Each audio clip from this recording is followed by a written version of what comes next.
दोस्तों, क्या आप जानते हैं दूध का दही बनना, लोहे पर जंग लगना, बर्फ का पानी में पिघलना, ये सब किसके उदाहरण हैं? ये सब है रासायनिक परिवर्तन के उदाहरण। तो चलिए आज हम अपनी वीडियो में रासायनिक परिवर्तन, रासायनिक समीकरण, उनको संतुलित करना, रासायनिक अभिक्रिया, ये सब कुछ आज बहुत जल्दी 10 मिनट में हम इतनी अच्छी तरह से समझेंगे जो आप कभी नहीं भूलेंगे। तो सबसे पहले हम परिवर्तन पढ़ेंगे। परिवर्तन दो प्रकार के होते हैं हमेशा। एक होता है हमारा भौतिक परिवर्तन, जिसमें हमारा कोई पदार्थ है, उसकी अवस्था बदलती है, रंग बदलता है, आकार बदलता है, घनत्व बदल जाता है, लेकिन उसकी रासायनिक संरचना नहीं बदलती कभी। और उस परिवर्तन में कोई नया पदार्थ भी नहीं बनता है। जैसे हमारा बर्फ है, बर्फ पिघल के पानी बनती है, पानी हमारा भाप बन जाता है, लेकिन तीनों अवस्थाओं में वो रहता H2O ही है, यानी पानी ही है। उसमें कोई और नया पदार्थ नहीं बनता है। दूसरा एग्जाम्पल है, हमने चौक देखी हो। चौक जब हम ब्लैक बोर्ड पे लिखते हैं तो चौक हल्के हल्के कणों में टूट टूट कर नीचे गिरती है। अब अगर हम उनको इकट्ठा करके पानी मिला के अगर सुखा दें तो फिर से वो वही चौक बन जाएगी। लेकिन क्या है, या हम चौक को तोड़ दें, चौक को अगर हम तोड़ दें तो परिवर्तन तो हुआ है, परिवर्तन तो हुआ है कि वो पहले उसकी शेप कुछ और थी, अब उसकी शेप कुछ और है, उसका आकार बदल गया, लेकिन रही तो वो चौक ही है, टूटी हुई भी है तो चौक ही, कोई नया पदार्थ तो नहीं बनाना। तो ये एग्जाम्पल किसके हैं? भौतिक परिवर्तन के। इसमें अवस्था बदल गई, जैसे चौक की अवस्था बदल गई, पहले वो पीस में थी, अब वो कणों में टूट गई, उसका आकार बदल गया, लेकिन कोई नया पदार्थ नहीं बना, उसकी रासायनिक संरचना नहीं बदली। तो ये हमारे भौतिक परिवर्तन है। और इसमें क्या है, पदार्थ को वापस उसकी मूल अवस्था में लाया जा सकता है। जैसे बर्फ पानी बन गया, अब पानी को हम बर्फ में भी बदल सकते हैं, यानी उसकी मूल अवस्था में भी ला सकते हैं। तो ये सब एग्जाम्पल हमारे भौतिक परिवर्तन के होते हैं। अब हम पढ़ेंगे रासायनिक परिवर्तन। रासायनिक जो परिवर्तन होते हैं वो भौतिक परिवर्तन से बिल्कुल उलट होते हैं। इसमें जब किसी पदार्थ में ऐसा परिवर्तन हो जो स्थायी हो, मतलब पदार्थ में परिवर्तन हो जाए बिल्कुल स्थायी, वो वापस उसकी मूल अवस्था में लाया ही ना जा सके और एक नया पदार्थ बन जाए, तो ऐसा परिवर्तन रासायनिक परिवर्तन कहलाया जाता है। और इसमें क्या मुख्य विशेषताएं इसकी क्या होती हैं? इसमें एक नया पदार्थ बनता है। भौतिक परिवर्तन में नया पदार्थ नहीं बनता था, लेकिन रासायनिक परिवर्तन में नया पदार्थ बन जाता है। और इसमें जो परिवर्तन होता है वो स्थायी होता है, परमानेंट। और इसमें रंग है, पदार्थ का गंध है, पदार्थ का ताप है, अवस्था पदार्थ की, इसमें परिवर्तन हो सकता है। और इस परिवर्तन में ऊष्मा निकलती है, प्रकाश निकलता है और गैस भी निकलती है, और इसको सामान्यतः वापस पहले वाली अवस्था में नहीं लाया जा सकता। जैसे ये हथौड़ा देख रहे हैं, इस पर जंग लगी हुई है, जो येलो कलर की देख रहे हैं उस पर जंग लगी हुई है। क्या इस जंग को वापस उसकी मूल अवस्था में लाया जा सकता है? जंग किससे बनती है? पानी। जब लोहा पानी और ऑक्सीजन के संपर्क में आता है तो जंग बन जाती है। तो क्या इसको जंग ये अपनी वापस लोहे और पानी में बदल सकती है? नहीं बदल सकती है। तो ये स्थायी परिवर्तन होता है, और ऐसा परिवर्तन रासायनिक परिवर्तन कहलाता है। अब इसके हम एग्जाम्पल से समझते हैं। सबसे पहले समझेंगे लोहे में जंग लगना। ये लोहे में जंग लगना क्या होता है? जब लोहा जो ऑक्सीजन और पानी के संपर्क में आता है तो जंग बनती है, यानी आयरन ऑक्साइड। क्या बनता है? Iron oxide. और इसमें रंग चेंज होता है, इसमें हो जाता है भूरा और लाल। जंग कैसी होती है? भूरी लाल। और इसमें एक नया पदार्थ भी बनता है। क्या बनता है? जंग बनती है। और ये स्थायी परिवर्तन भी होता है। तो ये किसका उदाहरण हुआ? रासायनिक परिवर्तन का। अब दूसरा एग्जाम्पल समझते हैं। मैग्नीशियम जो रिबन होता है उसका जलना।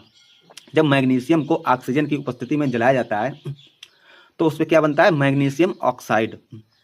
क्या बनता है? Magnesium oxide. अब क्या हम मैग्नीशियम ऑक्साइड को वापस मैग्नीशियम में बदल सकते हैं? नहीं बदल सकते हैं। तो ये स्थायी परिवर्तन हो गया, यानी रासायनिक परिवर्तन हुआ। और इसमें जलाने पर चमकीली सफ़ेद रोशनी निकलती है, जैसा कि हमने बताया था कि रासायनिक परिवर्तन में प्रकाश निकलता है और सफ़ेद राख बनती है। जो मैग्नीशियम ऑक्साइड है ये सफ़ेद राख जैसा बनता है। अब सफ़ेद राख को हम वापस मैग्नीशियम में बदल सकते हैं? नहीं बदल सकते हैं। तो ये हमारा स्थायी परिवर्तन है। इसमें हम दोबारा उसकी मूल अवस्था में पदार्थ को वापस नहीं ला सकते। तो ये हमारा हुआ रासायनिक परिवर्तन। अब आप समझ गए होंगे रासायनिक परिवर्तन क्या होता है। अब होता है, ये तो परिवर्तन हो गया। अब हम पहले रासायनिक अभिक्रिया को समझते हैं। तो रासायनिक अभिक्रिया क्या होती है, जब दो या उससे दो से अधिक पदार्थ आपस में क्रिया करते हैं तो एक नया पदार्थ बनाते हैं, तो उसे हम रासायनिक अभिक्रिया कहते हैं। जब दो या दो से अधिक पदार्थ आपस में क्रिया करते हैं तो एक नया पदार्थ बनता है और उसे रासायनिक अभिक्रिया कहते हैं। जैसे हमारा हाइड्रोजन और हमारा ऑक्सीजन जब अभिक्रिया करते हैं तो हमारा क्या बनता है, पानी। यानी कि हाइड्रोजन और ऑक्सीजन मिलके पानी बनाते हैं, यानी एक नया पदार्थ बना दिया। हाइड्रोजन ऑक्सीजन ने मिलकर एक नया पदार्थ यानी पानी बना दिया। तो ये रासायनिक अभिक्रिया है और इसमें इसके कुछ संकेत भी होते हैं कि हाँ ये रासायनिक, हम देख के बताएंगे हाँ ये रासायनिक अभिक्रिया है। क्या होते हैं, इसमें गैस निकलेगी, रंग में भी परिवर्तन हो जाएगा, ताप में परिवर्तन हो जाएगा और प्रकाश भी निकलेगा।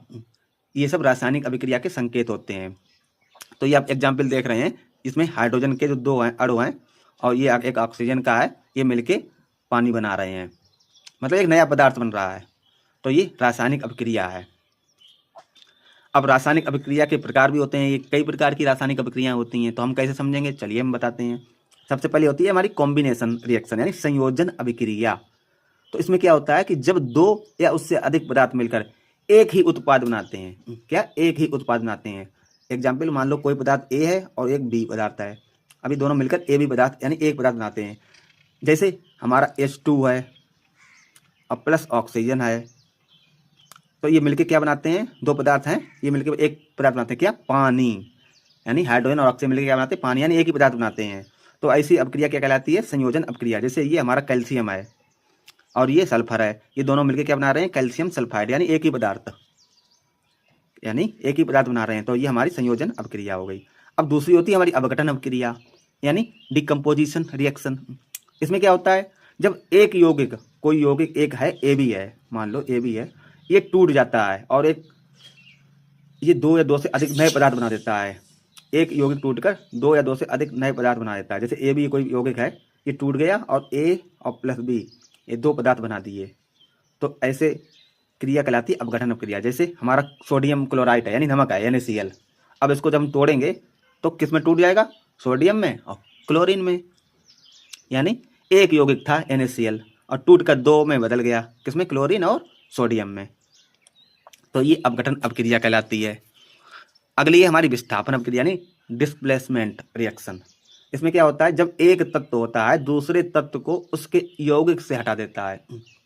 जैसे A है और BC के साथ अभिक्रिया करता है, तो ये जो A है ना, B को हटा देगा और C के साथ अभिक्रिया करेगा और B अलग रह जाएगा। यानी एक तत्व दूसरे तत्व को उसके यौगिक से हटा देता है। तो तत्व तो हमारा A हो गया, अब यौगिक हमारा BC है, तो जो A तत्व है BC में से B को अलग हटा देगा और AC के साथ क्रिया करेगा। जैसे उदाहरण देख लीजिए, जैसे हमारा जिंक है Zn, ये कॉपर सल्फेट जो यौगिक है उसके साथ जिंक है, वो कॉपर को अलग हटा देता है और सल्फेट यानी जिंक सल्फेट बना देता है। तो यही अभिक्रिया हमारी विस्थापन अभिक्रिया कहलाती है। अगली है द्विविस्थापन अभिक्रिया यानी डबल डिस्प्लेसमेंट।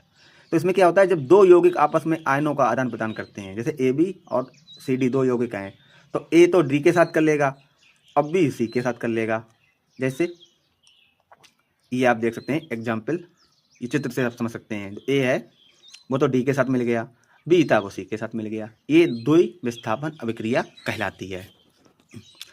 अब इन अभिक्रियाओं को हम बहुत छोटे संकेतों में लिखते हैं, यानी जिसे समीकरण कहते हैं, रासायनिक समीकरण। क्या होता है, जब किसी रासायनिक अभिक्रिया को प्रतीकों यानी संकेतों और सूत्रों के माध्यम से बहुत छोटे रूप में लिखना रासायनिक समीकरण कहलाता है। इसके दो मुख्य भाग होते हैं, अभिकारक और उत्पाद। अभिकारक वे होते हैं जो तीर के लेफ्ट साइड वाले, वे पदार्थ जो अभिक्रिया में भाग लेते हैं, यानी जो लेफ्ट साइड वाले बाईं ओर लिखे जाते हैं।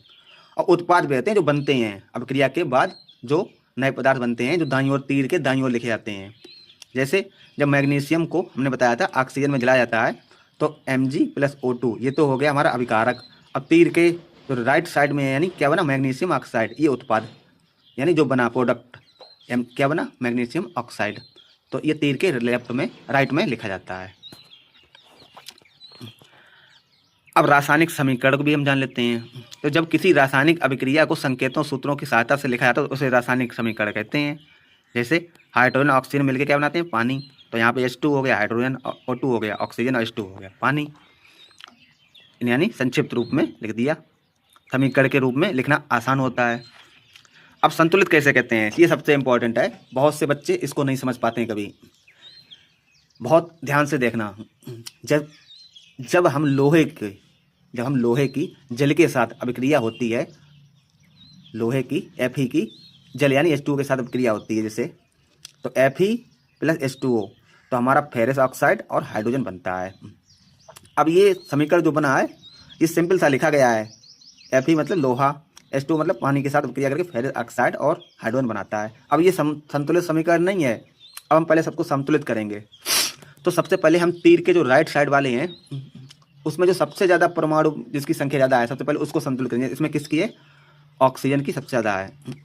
या हम ऐसे लिख सकते हैं, जो लेफ्ट साइड में Fe के कितने हैं? एक है, एक ही है Fe, एक लिख दिया। हाइड्रोजन के कितने हैं? दो हैं, दो लिख दिए। ऑक्सीजन के कितने हैं? एक है, देख लो, एक लिख दिया। अब इस साइड आ जाइए, तो यहाँ पे Fe के तीन है, Fe3 है। हाइड्रोजन के कितने? दो ही हैं, देखो H2। और ऑक्सीजन कितने हैं? 4, O4। अब ये संतुलित तो नहीं है, क्योंकि इस साइड 3 2 5 4 9 हैं, और इस साइड 2 1 3 1 4 ही हैं। एक तरफ 4 परमाणु हो गए, एक तरफ 9 हैं। अब द्रव्यमान का जो संरक्षण का जो नियम है कि अभिक्रिया से पहले और अभिक्रिया के बाद द्रव्यमान चेंज कभी नहीं होता है, उसका ये नियम पालन नहीं हो रहा है, क्योंकि अभिक्रिया से पहले तो 4 ही थे और अभिक्रिया के बाद 9 हो गए हैं, यानी द्रव्यमान संरक्षण का नियम लागू नहीं हो रहा है। तो अब हम इनको संतुलित करेंगे। तो सबसे पहले सबसे ज़्यादा वाला लेते हैं, यानी ऑक्सीजन के 4 हैं।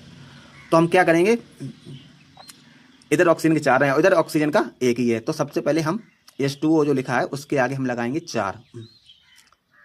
कितना लगाएंगे? 4। अब इधर ऑक्सीजन को संतुलित हो गए, इधर भी 4 और इधर 4 लगा दिए, जैसे Fe प्लस 4H2O। अब ऑक्सीजन तो संतुलित हो गए, 4 इधर हो गए। अब लेकिन एक गड़बड़ हो गई। अब हाइड्रोजन के तो यहाँ 8 हो गए, क्योंकि 4 लगा दिए, तो हाइड्रोजन के इधर पहले से 2 हैं, तो 4 × 2 8 हो गए। और हाइड्रोजन के इधर 2 ही हैं, और इधर कितने हो गए? 8 हो गए।